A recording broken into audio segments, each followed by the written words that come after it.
Hello, my name is Kathie J, and thank you for joining us today in this edition of the Kathie J Show. We're kicking it. We're going back old school. Old school, Old Thank you. My guest today is Denver radio legend Chuck yeah. St. John. Thank you for being here, Chuck. Legend's a little strong. I'd say a No. guy that was lucky to do what he wanted to do. Yeah. That is true. I Yeah. think that's what everyone in radio says. I was lucky enough to do what I wanted to do. I appreciate your kind words. But Kathy. you have really, truly been in Denver radio how many years? Well, I was in, I believe, total of 38 years. Yeah, it's a long when time. I left, yeah. When did you leave? I left in 2018. I think it was April. Right? Yeah, when I got downsized one last time, and I thought, you know what? I don't want to get downsized one more time, so let's just call it a day. You know? We will talk about the ebb and flow of radio as we get into Exactly, yeah. So let's start because the whole reason we're in radio is we felt a need to Right. communicate with people. Right. So tell me what it was for you. Do you remember how you got into radio? Well, I remember how I got in, but I remember when I was a kid, maybe 12 or 14, and I had my mindset I either wanted to be a television cameraman, Okay. I don't know why, or on the radio. And I used to take my stereo speakers and put them out in the backyard and play records and talk over the records. did? Yeah. Okay. I don't know if it annoyed the neighbors, but they never said anything. And then... So you tried to be your own DJ in the backyard. Yeah, I did. Did you go by Chuck?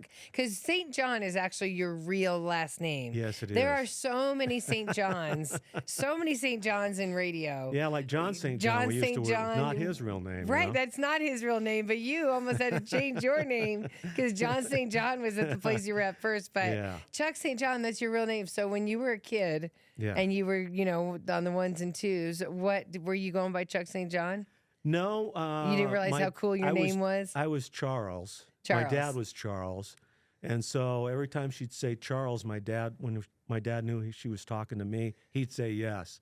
So then she nicknamed me Sonny for a while. And then when I kind of grew up, I guess, I thought Charles sounds too much like Thurston Howell III. Absolutely, Lubby right. and all that stuff. So I got rid of Charles and went with Chuck. I'm more of a Chucker. Yeah, you know? you are Chuck. You got to stick to your personality. You got to stick to who you are. absolutely you do, yeah. Okay, so talk to me about getting into radio.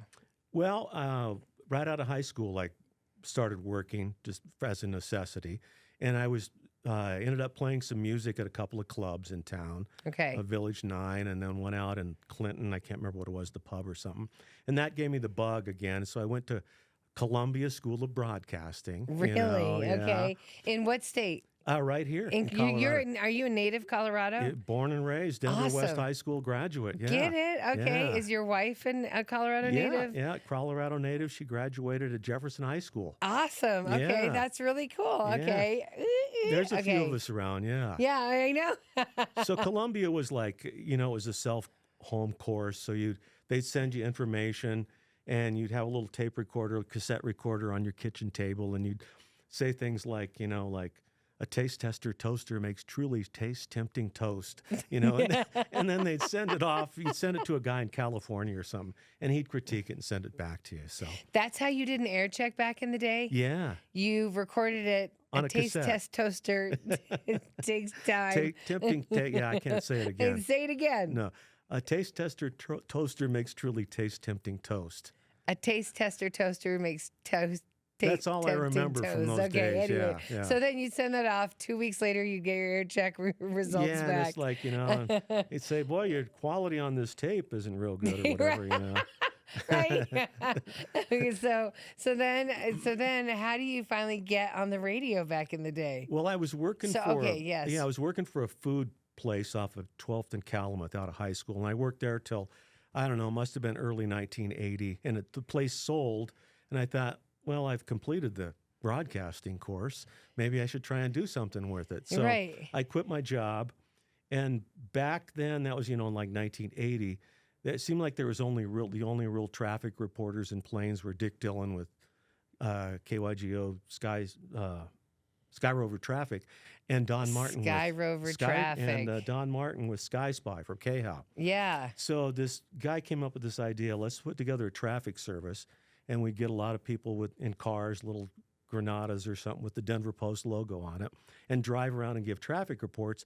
And then we'll send it to the central place here in Denver, which was the top of the Regency Hotel back in the day. The Regency On Hotel off 38th. 38th? Yeah. And they had the penthouse. Get out. No, it was the penthouse suite, Kathy. Penthouse suite. And you could go out and walk around and look out at the city. Okay. But anyway. Well, it looks like there's an accident on 38th. Wow, the things you had to do back in the day before technology really helped. I know. Yeah, right. Well, I'm calling up here from 136. Nothing good up here. So that's how I got my foot in the door. You know, Okay. as I was a mobile Because you were reporter. one of the mobile in the Granadas. I had a little two-way radio, and then you just drive around. I think I did I-70 out by Peoria and 225. So in the morning, I'd go out there, be quiet at 6 in the morning. I'd sit in the 7-Eleven off of I-70 in Peoria and drink coffee and read the Rocky Mountain News, you know. And watch. I'm sure it was very entertaining at I-70 in Peoria. Well, they'd call you and let you know. They had the police scanners, you know. Oh, yeah, okay. So then I listened to cruising radio. Wait, do the newspaper one more time. I just Rocky got your Mountain joke. News, I'm remember sorry. that? Yeah. Yeah, sorry about that. That was a great one, the It big was. one. You turn all the It pages. was huge. You know, it was a lot different than the Post. Yeah, but- it was. But then I listened to cruising radio, which is cruising 1150 back in the day. So the PD was the morning guy. And so when I was sitting in the car, I'd be looking through the paper and I thought, oh, this is this is your show prep out of the newspaper, you know, before computers and everything. Yes. So I would go to the payphone, call him, hey, Don, did you see about this little? Oh, no, thanks. I'll see if I can use it. And then he started using stuff on the air. So because you were the traffic guy, you felt that it was your job now to tell him other show prep. Well, because I was listening. You know, you listen to the Hey, stations. you know, I heard you blow a break just now. I was thinking maybe I should tell you some content I read in the paper. Would not critique. No. No. Okay, so the guy, so he obviously was like, wow, this Chuck guy really wants to be on the air. Wants He to really do something. because you can see, over the years, people come and go, Oh, yeah. and you see the ones that truly have the passion, Right. that want to stay. Yeah, exactly. Yeah. Yeah. And so he felt that's the guy. He wants to stay. Either that or he couldn't find anybody else It's for the probably Sunday both. morning It's 6 to probably- noon shift. Yeah. That's Probably what a it little was. both. Yeah, I think it was a little bit of both. We're talking today with Chuck St. John. Chuck has been in Denver radio for a minute, 38 years. 38, That's yeah. crazy. That is wild. So, okay, so then when do you get your big break on the air? Oh, that was April 4th, 1983. Okay. And what I station? got a part-time job at Cruisin'. I think I was doing some stuff behind the scenes, but then he had Sunday morning 6 to noon open. That one. And then the first hour was a pre-recorded religious show on reel-to-reel tape. Second hour, I did a live show. And then the hours 8 through noon was the Dick Clark Rock and Roll Remember show on vinyl. So you had to play it on record. I got to meet Dick Clark one time, too. That's my What was that about? I mean, what was he like? It was real brief. He was doing like a Caravan of Stars thing at a record convention in L.A. Was he like when he smiled, did a star like come out his teeth? Yeah, I mean, like, I exactly. just really feel like, did he feel like that's a superstar when you met him? Were you like, he really does have that magic? You know, it was just a brief hello. I made friends with the Kingsmen over time, and they introduced me to him. So cool. And it was just, I was in awe. You know, it's Dick Clark. Yeah. No, I mean, especially in our line of business, amazing. So, what was the scene in Denver radio when you first got in? You know, it was still in the 80s. I mean, it was still a lot of big personalities, you know, Stephen B. and the Hawk. Oh, right, Stephen B. yeah. and the Hawk. Paxton Mills and Scott Cordelew. They worked for, when I started, it was just a standalone FM, or AM rather. It was AM. And then they ended up buying, I think it was KLIR, which was elevator music. And they changed it to KMJI. And then Paxton Mills and Scott Cordelew were doing mornings there for a while. So I got to meet them and kind of hang with them a little bit and stuff. But there was a lot of personality back then. I mean, I grew up listening to, so many great personalities, you know. Yeah, no, I mean, Hal Moore, I mean, I was going to say Hal and Charlie. Hal and Charlie, Hal is one of your good friends. Oh, yeah. And so I love your stories with Hal. Yeah. I'm going to try to get him on here, but tell me what, like, one of everyone has a story of when it was good, and we all have a story of when everything was fire. Yeah. Like, do you have one that you could share with us? Well, when I was at cruising for maybe a year and a half full time, doing 7 to midnight at that time. And the PD left. And so I wasn't old, but I was older than the rest of the staff. Mm-hmm. So the general manager said, we'll put you in charge Right, makes until we sense. find a PD. And I became the PD. Right. And I thought, I have no idea. I was the original artificial intelligence, I mean, I didn't know what I was doing after a year and a half. But then at one point at cruising, I was on the air. I was doing middays. And of course, during that time, it was oldie station. You do a request show. Yeah. And I remember getting a phone call. A guy calls up and says, hey, would you play a song for my daughter? And I said, sure. What's your name? He said, Randy. And after he called for about the third time, I thought, this guy sounds familiar. And I said, is this Randy Gratishar? He said, yeah, I love your station. And I thought, Randy Gratishar is listening to me? I mean, who is Randy Gratishar? Well, he's at number 53, the Broncos Hall of Famer. No, Romanowski is number 53. Randy Gratishar was like one of my all-time heroes growing up. Oh, so yeah. to hear I that forgot someone, your age, right? Kathie, I'm the next one, Chuck. I'm the next generation of the Broncos. Okay, so a Bronco totally was listening to you. Yeah, it was and such a great feeling. Yeah. Yes. Yeah, and what else do you need, Randy? I can play a song for you every day at 4:40. What do you need? That was a great moment for me. I was looking back on that, and just the opportunities you have and the people you meet and get to be around. And it was I think cruising especially was such a magical job because everything was on carts, looked like a little 8-track, and you still played some records. And it was just one station. It was actually partially owned by Magic Johnson at that time. How cool that Magic. So back in the day, that's what Magic started investing his money in. Yeah, I guess so. Is some radio stations. Yeah. That's wild. When I met him, he had invested in, it was a Starbucks.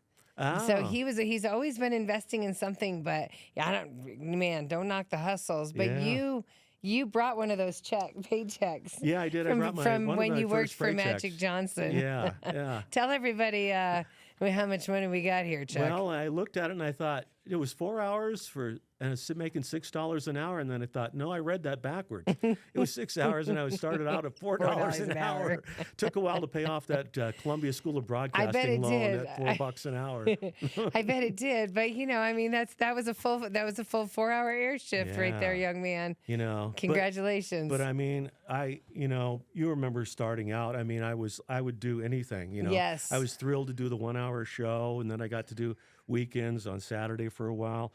I went to every staff meeting. I was down doing production if they needed it, or somebody to put the records onto the carts and stuff. I did anything they wanted to because I just wanted to be part of it. And I love that. I love that you said that, because that whole quote that you just said could have been you at the beginning of your career, right? And it also could have been you at the end of your career, because right. I saw you at the end of your career, and you did whatever they asked, added carts, did this, did that. You were there because you liked to be there, right? Like you've always just loved radio. Yeah, it was so magical back in that first job until I got fired. It's funny, I remember my first day in April of '83, and I remember my last day on Tuesday, July 24th, 1990, when, I don't know, people might remember the name Danny Davis. He was a big jock around here. And we had hired him to do mornings on the station. And I went in that day, and I ran into Danny at the copier, and he was copying some driver's license or something off. I didn't know what he was doing. When I came out, the GM said, hey, can I see you in your office? Oh, yeah, sure. Then I saw the HR lady walking in there. I thought, well, this isn't going to be a real good day.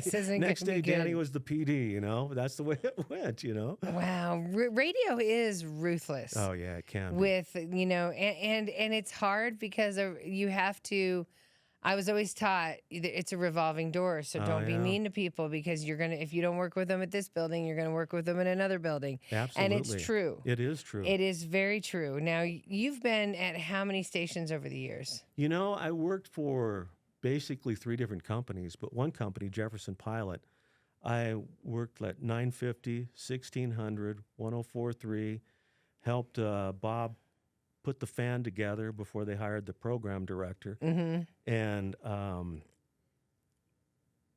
then back to 1600, Yeah. and then back to $9.50, and then it was sold at Yeah. like 2015 or something like that. And Yeah. that's where I ended up my career. Wow. And I just remember how professional you always were. I just remember at one point you were the only employee at at the radio station. Yeah. You were the boss. You were the firefighter, the mayor. It was hard to critique. I critiqued myself every day too. You really sucked this morning. Right, man. that was Yeah. horrible. Actually, there was two of us. Chuck Leary did Chuck mornings, Leary. yeah, and I did afternoons. That's crazy. And that was it was weird because when I started there, I had a staff of 15 people, and then over the years, when but that was the days when you had to have somebody there 24/7 on the air. every hour. We don't have every hour there was no computers. Radio no stations automations. don't have that. No. Right now, radio stations. A lot of radio stations, someone is not in there after 7 o'clock at night. Isn't that crazy? All the way through until the morning. When Yeah. 6 a.m. So that was a big change in radio back when they did that. Technology has come a long way. Right. Back in the day when you first got in radio, was it the reel-to-reel splicing that you had to do? Oh my gosh, doing a request show with that? How did you do that? It's So explain reel-to-reel. to people what it meant. So you have a big reel-to-reel, Which is like tape recorder, but it's laying flat, Yes. so that you can see the tape go by. So if you got a really great request and then they did something out of someone order, calls in, you hit record. You hit record. Ka-kunk, that Yeah. big button on the record. Yeah. Now the reels start going. Yeah. Hey, this is Chuck. Hey, what can I get for you? I want to hear Rick Springfield, Jesse's Girl. Yes. How does it go? So then, if they might say, like I just been doing, and you got to cut that out. So you have to stop it. You figure out where that is on the tape recorder head. You take a grease pencil and you make a little mark there where it starts and where it ends. And then you take a razor blade, cut it, and tape it back together. And imagine this when you're trying to do a full hour of requests and cleaning up all that stuff. All the songs it was coming. Crazy. Yeah. Every song you have to be able to put a new song in. Yeah, and in It's- oldies, they're all like 2 minutes long. So Yeah, you gotta right. move, baby. Yeah, The I'm telling songs you. were quick, right? You probably were like, you probably loved like a Meatloaf song, yes, 6-minute Meatloaf song, Yeah. Hey Jude, yes. yes. Papa was a Rolling And Stone. if you got anything, another yeah. Eagles, anything. so, and then of course it turned into the decks, where you had it looked the big 8 tracks. That you would go in sets of 3, and then it turned in. And as computers started coming in more and more, it was a blessing and a curse. Yeah, it was. Because it really did allow, like, people don't have to be in the studio after a certain point. But the curse is it can really replace. Oh, absolutely us. it can. And then So- that's where a lot of people broke in, was doing like, they'll do midnight to 6 overnights. They right. would do overnight radio, and it's like, wow, we should put that person in 7 to midnight, and then maybe middays and afternoons and stuff. I don't know how people get their foot in the door anymore. I really don't. You're right, and I don't know either. Well, they still have to pray for weekend or for for holidays. Holidays, or the morning show gets sick. Right. Or somebody gets pregnant. In my case, Yeah, that's exactly, my yeah. opportunity. So you brought in these awesome pictures. Tell me what they are. This is the original cruising. This is what we were talking studio. about. This is The one of two those reels. reel-to-reels, Yep. yeah. Okay. And this is what the board looked like.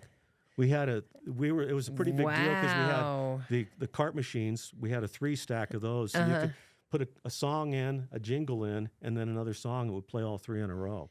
And That was high tech. Yeah, that Right. was really high tech. Because when I went to college, it had to be, you had to like this one, then you'd have to Oh, play yeah. that one, then you'd have to play Yeah. that one. You used a dial.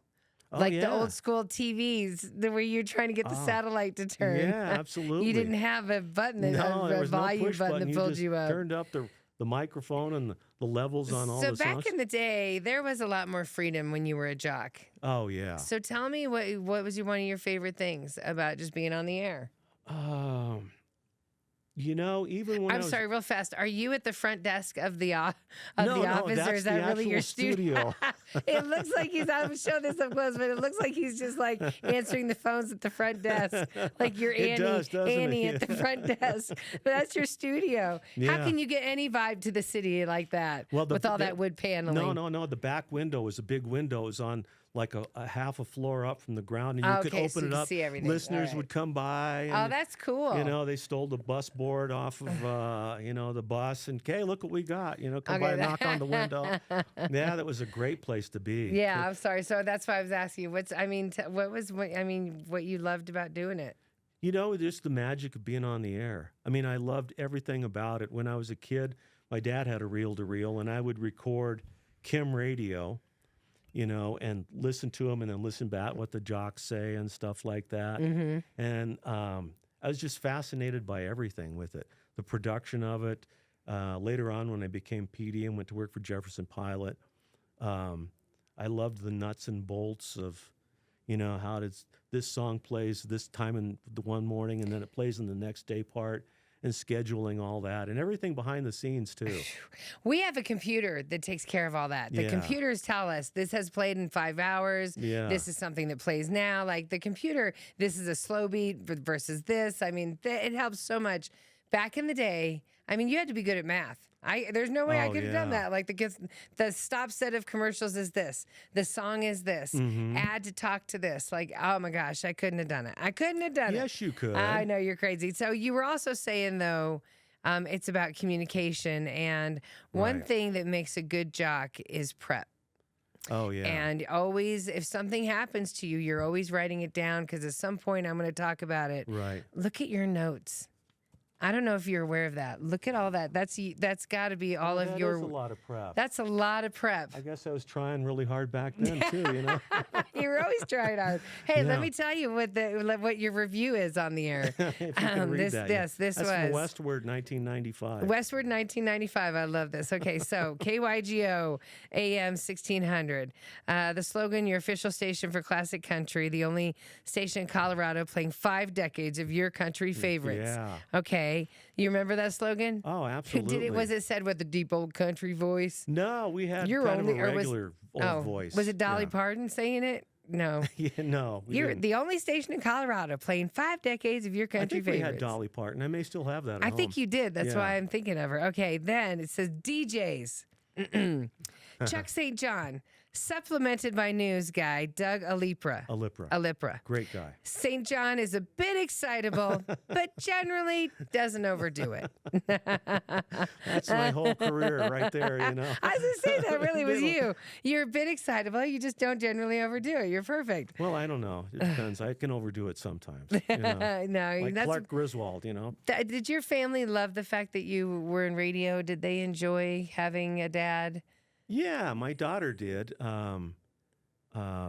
She loved it, you know, because I took her. She was young. I took her Right. to a lot of events and everything. Was around the St. Patty's Day parade and different things like that, and out the stock show.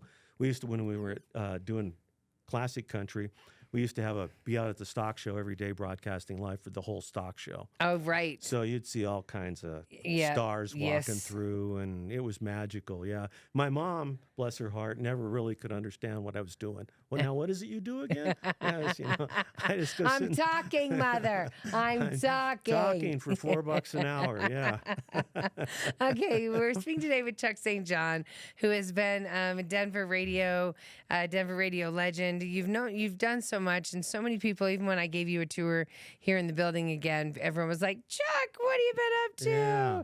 So, I mean, tell me what my future is. Do you miss it? Do you find yourself talking to a wall? What No, happens to radio jocks? you know, when I first got out of it, I was angry because I got downsized one more time.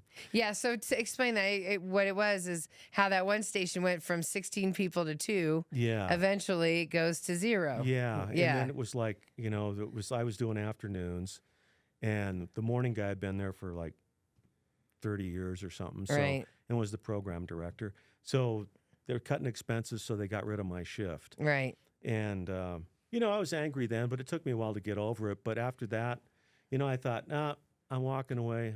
I feel like it was great. You know, I don't have any regrets.